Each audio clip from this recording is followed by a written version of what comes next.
Tout le monde connaît Albert Einstein, considéré comme l'un des plus grands scientifiques de l'histoire, dont le nom est désormais associé à l'intelligence.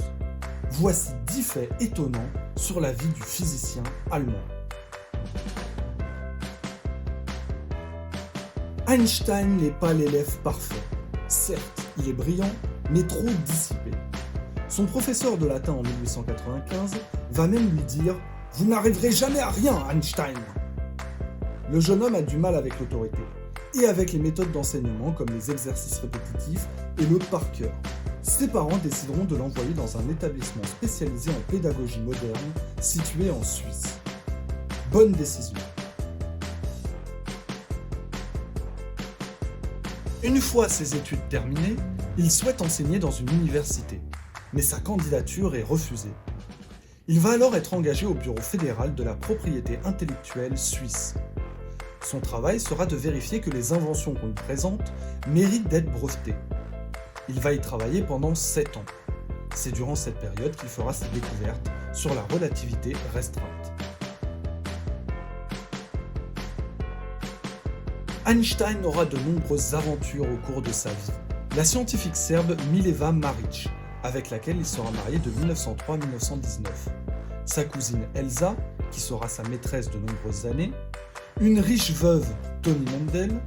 La propriétaire d'une chaîne de magasins de fleurs, Estella Katzenelnbogen, je crois. Et Margareta Konenkova, dont on soupçonne qu'elle était une espionne russe. Einstein établira une théorie selon laquelle la monogamie et le mariage seraient incompatibles avec la nature humaine.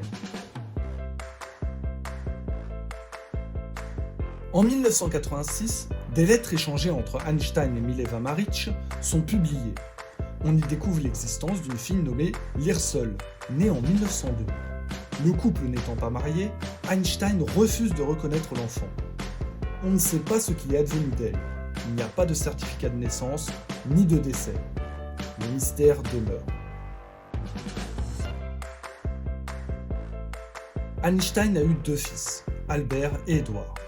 Édouard sera diagnostiqué schizophrène à l'âge de 20 ans et en conséquence interné dans une clinique psychiatrique dans laquelle il passera la majeure partie de sa vie. Einstein ne lui rendra visite qu'à une seule reprise. Mileva Marić n'était pas simplement l'épouse d'Einstein, c'était aussi une brillante scientifique ayant participé aux travaux de son mari. Elle va même écrire certains de ses cours quand il enseignait à Zurich. Son nom ne sera jamais mentionné dans les travaux d'Albert Einstein, mais celui-ci lui versera la totalité de la récompense financière du prix Nobel. Einstein déteste la guerre. En 1914, il est l'un des rares intellectuels allemands à prendre position contre la guerre. Il rédigera même un manifeste pacifique intitulé « Appel aux Européens ». Il y affirme la nécessité pour les peuples d'Europe de s'unir. C'est plus ou moins les bases de l'Union européenne. En 1896, Einstein est en Suisse et souhaite éviter le service militaire allemand. Il décide alors de renoncer à sa nationalité allemande et devient apatride. En 1901, il prend la nationalité suisse. Il sera ensuite autrichien de 1911 à 1912, allemand de 1914 à 1933 et américain de 1940 à 1955. En 1952, le chef du récent État d'Israël, Ben Gurion, propose à Einstein le titre honorifique de président d'Israël. Ce dernier refuse et déclare que s'il connaît les lois de l'univers, il ne connaît presque rien aux êtres humains.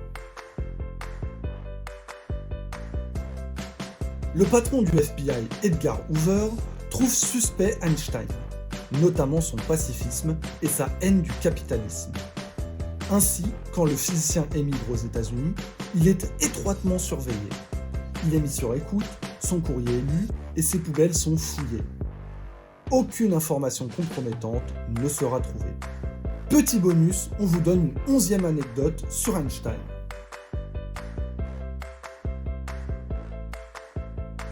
Einstein meurt le 18 avril 1955.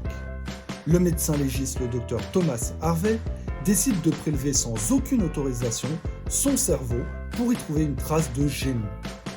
Il découpe le cerveau en petits blocs et commence ses analyses.